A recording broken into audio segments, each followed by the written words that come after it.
I stared in disbelief at the woman standing on my doorstep, suitcase in hand. "Eloise, what are you doing here?"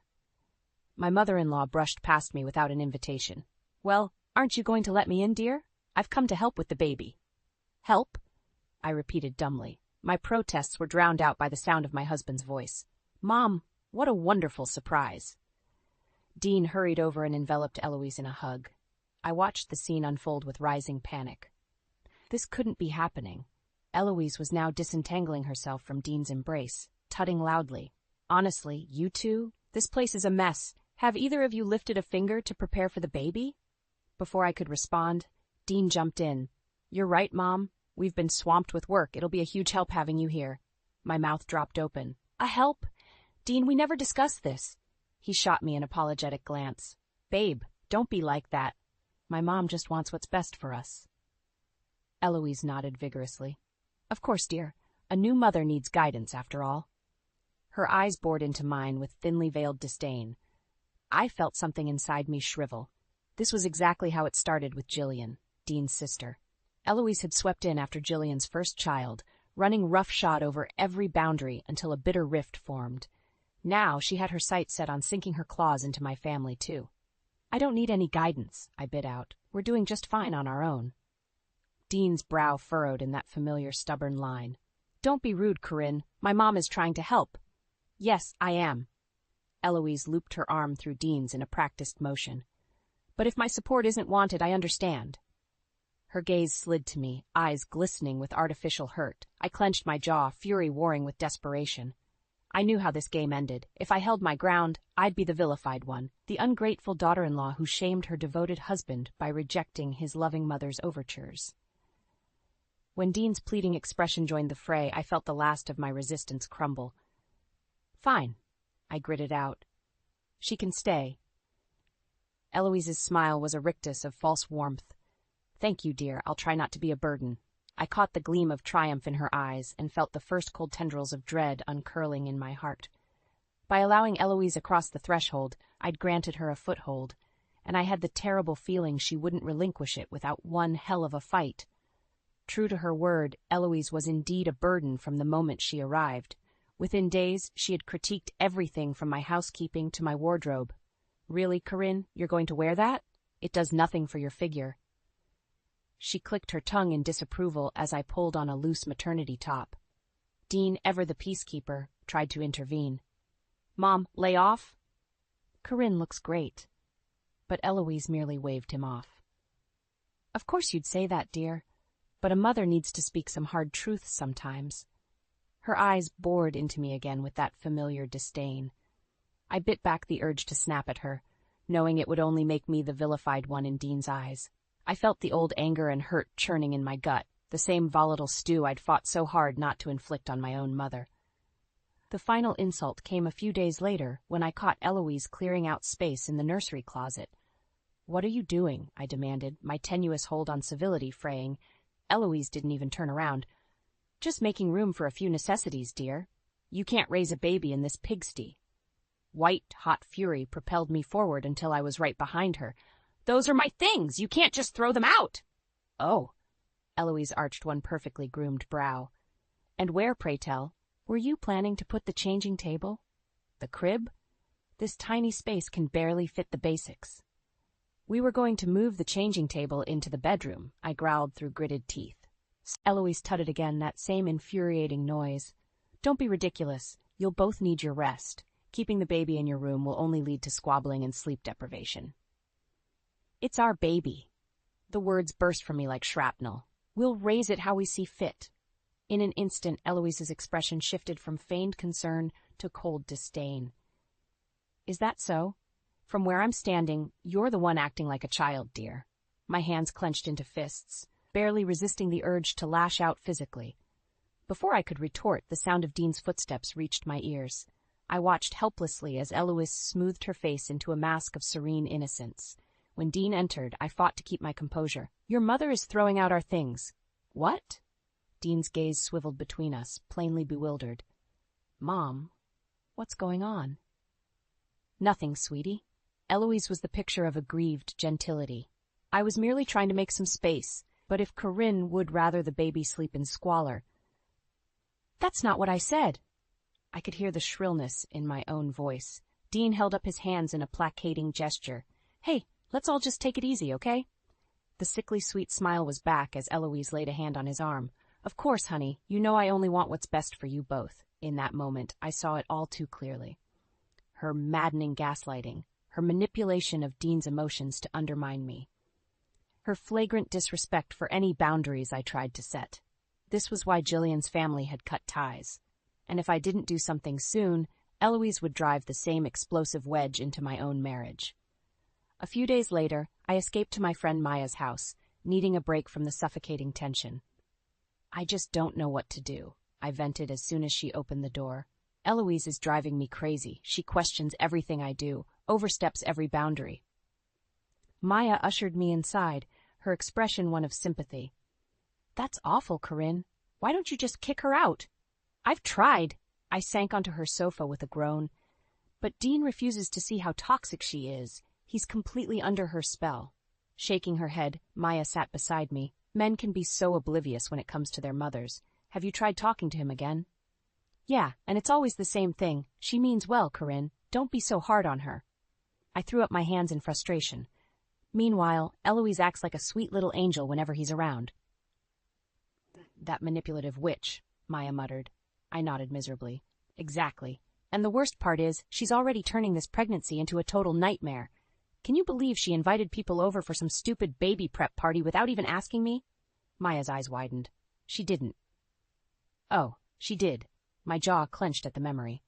Just barged into the kitchen, announcing it like it was a done deal. I've invited the Hendersons and the Wilsons to come over this Saturday to help get things ready. Maya shook her head slowly. That's a major violation of privacy, not to mention safety concerns with strangers in your home. Tell me about it. I laughed bitterly. When I tried protesting, Eloise turned it around like I was the rude one, putting up roadblocks instead of embracing the village that was coming together for us. That's insane.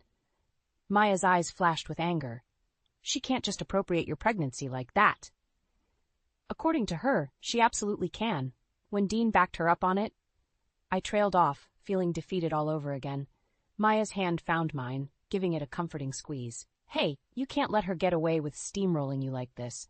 That's exactly what she wants. Her words struck a chord. Eloise did want to dominate me, to usurp control over every aspect of my life under the guise of helping. Anger flared in my chest, burning away the hopelessness. You're right, I said, jaw set with new determination. I can't just roll over for her insanity. Enough is enough. Maya grinned fiercely. So what's the plan? 100 possibilities flickered through my mind, each more outrageous than the last. But one in particular made me pause. A half-formed scheme taking root.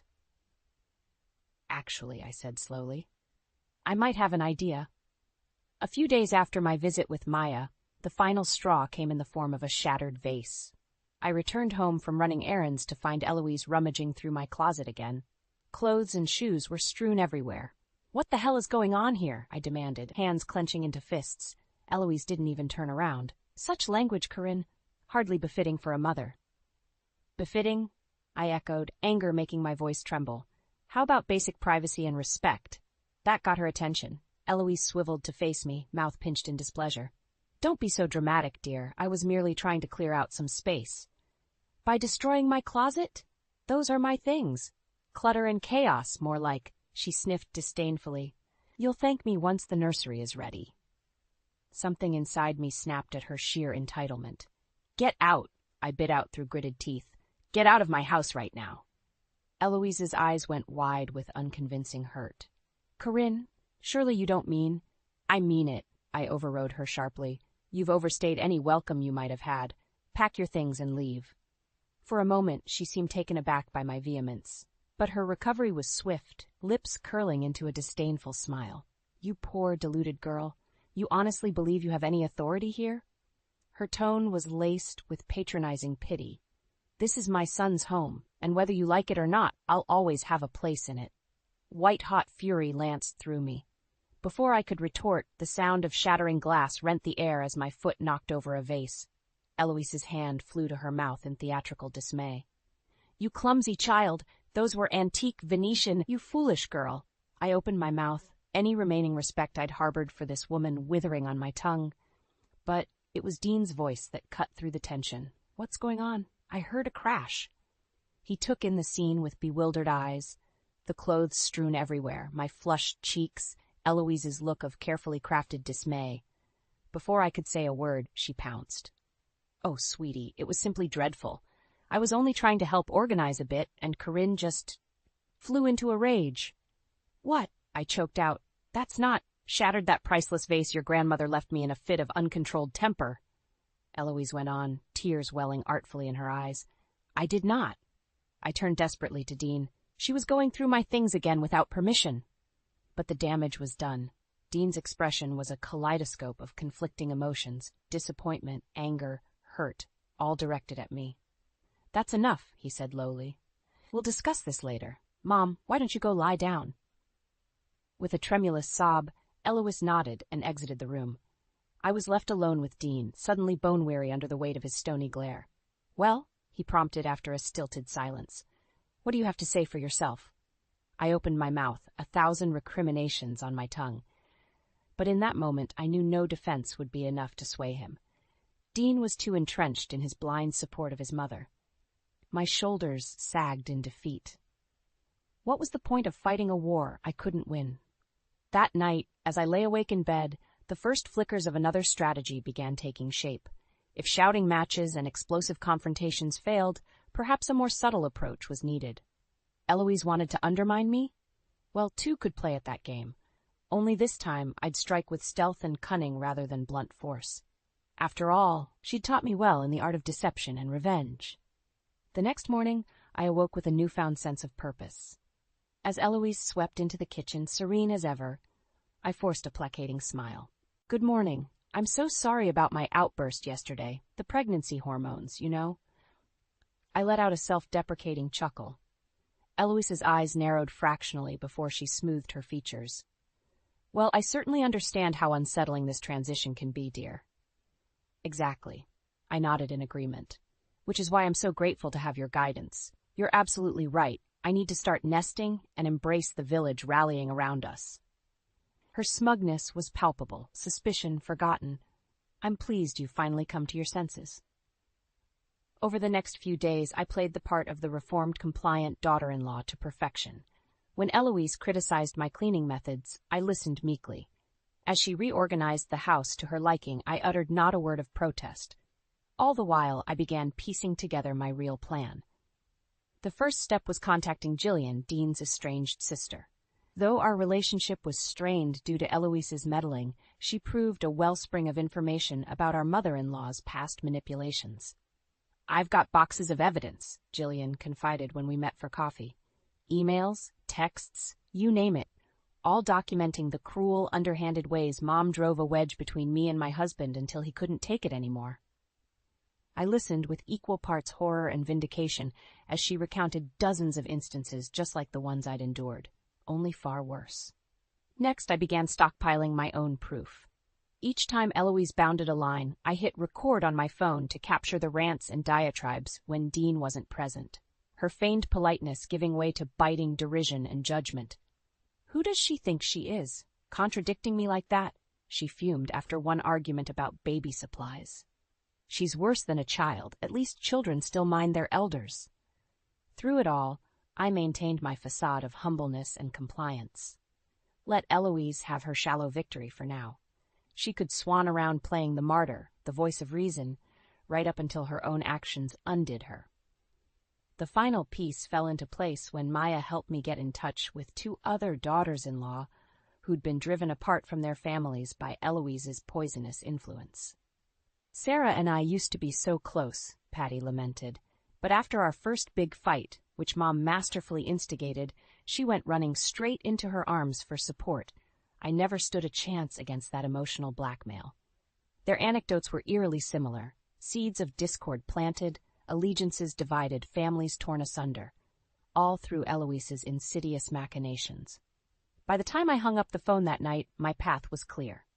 If this was the only way to wrest back control, to protect my family from the toxicity Eloise represented, then so be it.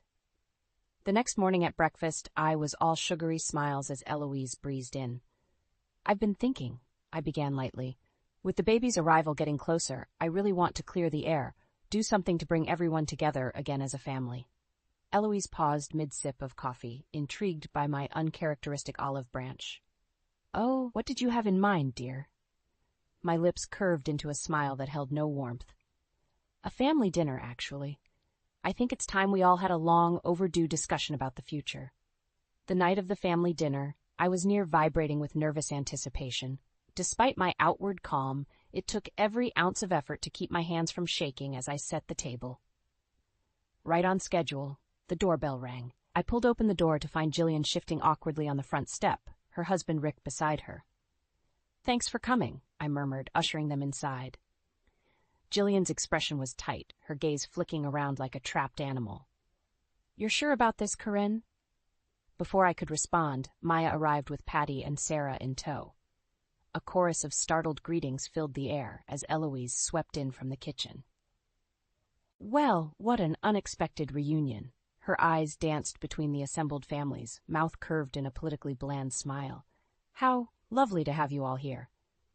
The calculated pleasantry grated, threatening my hard-won composure. I could see Jillian tense beside me, no doubt reading the same insincerity. Thankfully, Dean chose that moment to join us. "Hey, everyone's here. Should we get started?" I forced a bright smile. Actually, I thought we could wait for the final guests to arrive.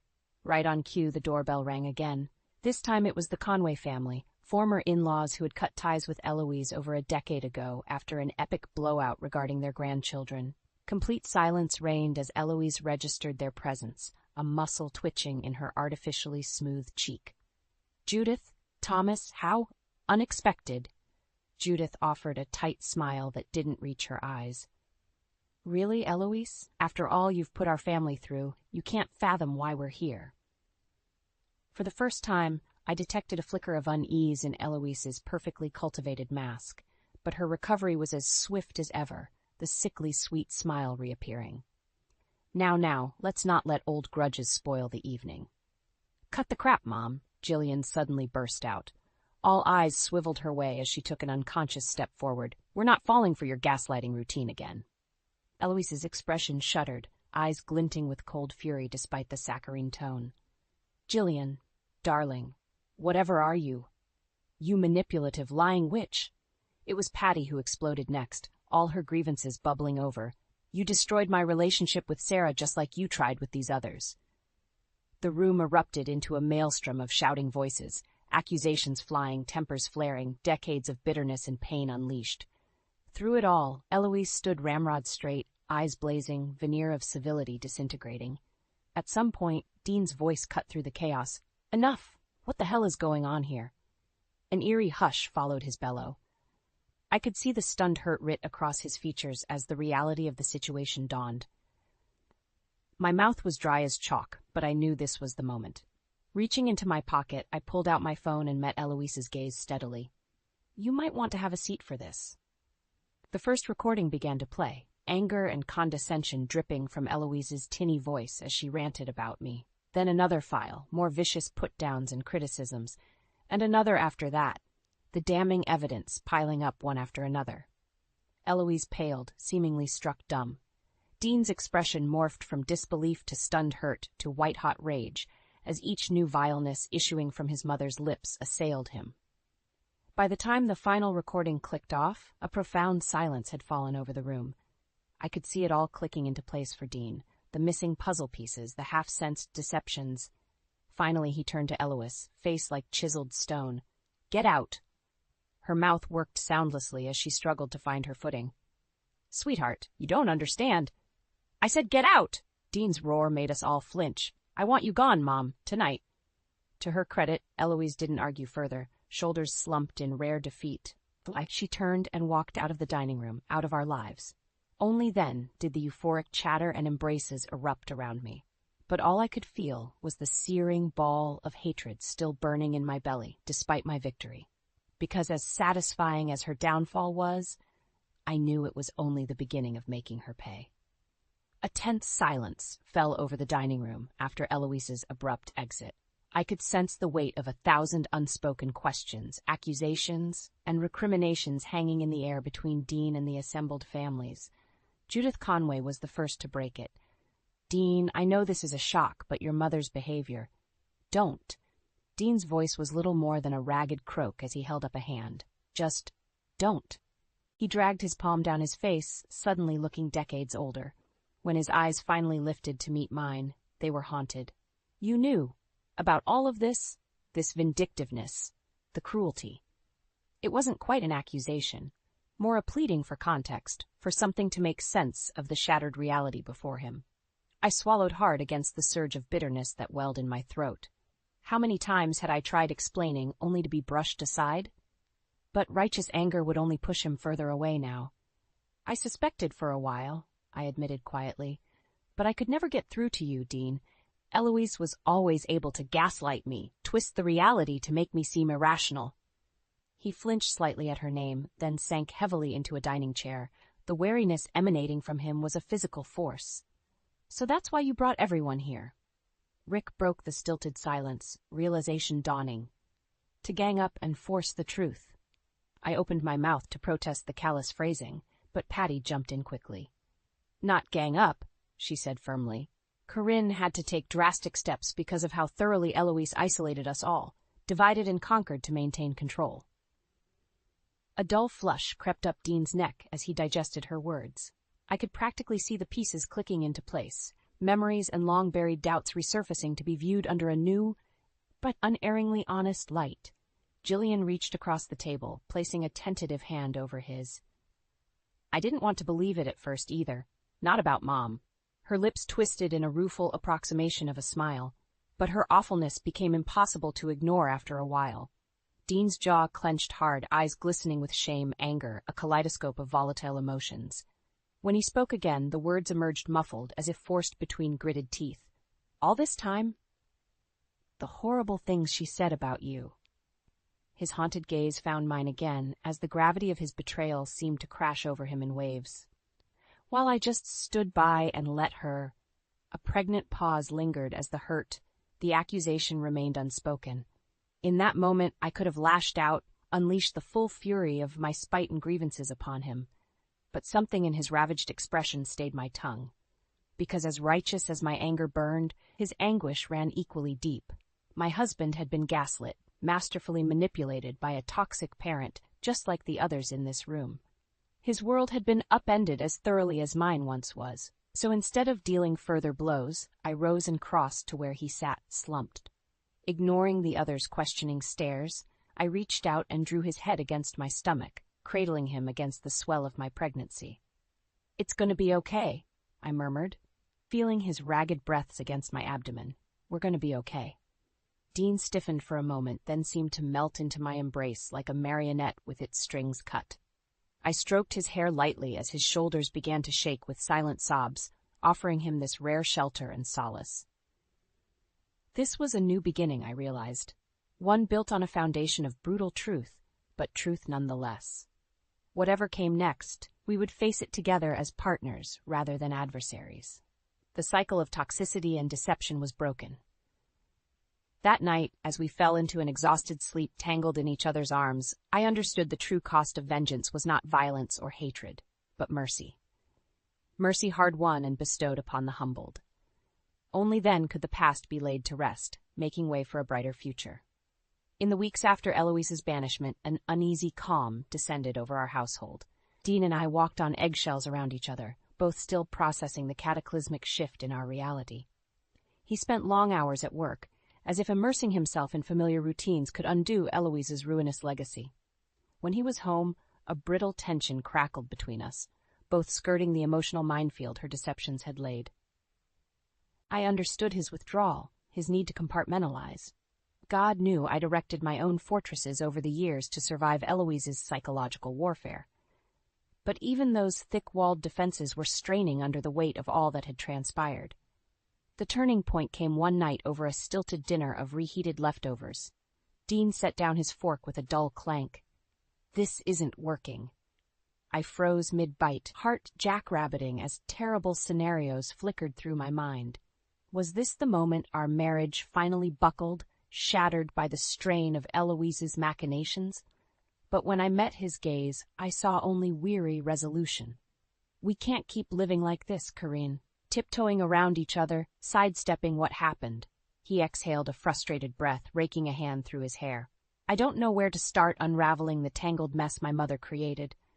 But I do know shutting you out again isn't the answer. Something inside me unclenched at his words.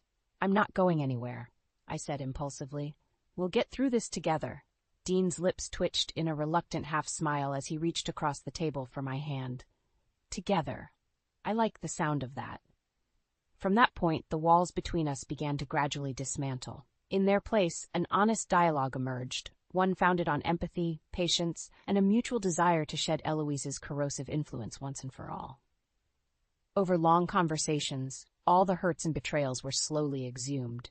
The constant belittling, the manufactured conflicts designed to drive wedges, the insidious gaslighting that had us both questioning our reality. Laying it all bare was an excruciatingly painful process. But with each buried wound exposed and lanced, I felt lighter, more whole. Roles reversed too, as Dean opened up with a raw vulnerability I'd never witnessed before. He spoke of being the idealized son, the golden child who could never escape Eloise's web of demands and criticisms despite his devotion. I think a part of me always longed for her approval, he confessed haltingly, which is why I was so blind to her cruelties, no matter who tried warning me. In turn, I divulged the bone-deep fears Eloise had awoken, of being alone and outmatched as a new mother, of tainting our child's upbringing with echoes of the dysfunction that marred my own childhood. You saved me from that, I admitted, cradling my rounded belly. Saved us both. By the time the last of our lacerations had been cleansed and bound, I felt closer to Dean than I had in years. Not simply spouses united by domesticity, but partners buckling back to withstand the onslaught of trauma.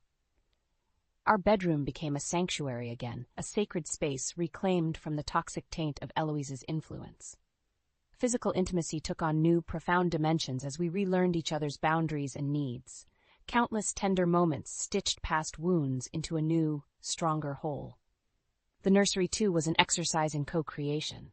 Dean and I labored side by side, meticulously outfitting the space with every necessity, and not a single item imposed by his mother's interference. We emerged scarred, yes, but also formidably unified, an immovable bulwark erected to deflect any resurgence of Eloise's malice. When our daughter arrived 2 months later, squalling and perfect, we were girded for the challenges ahead.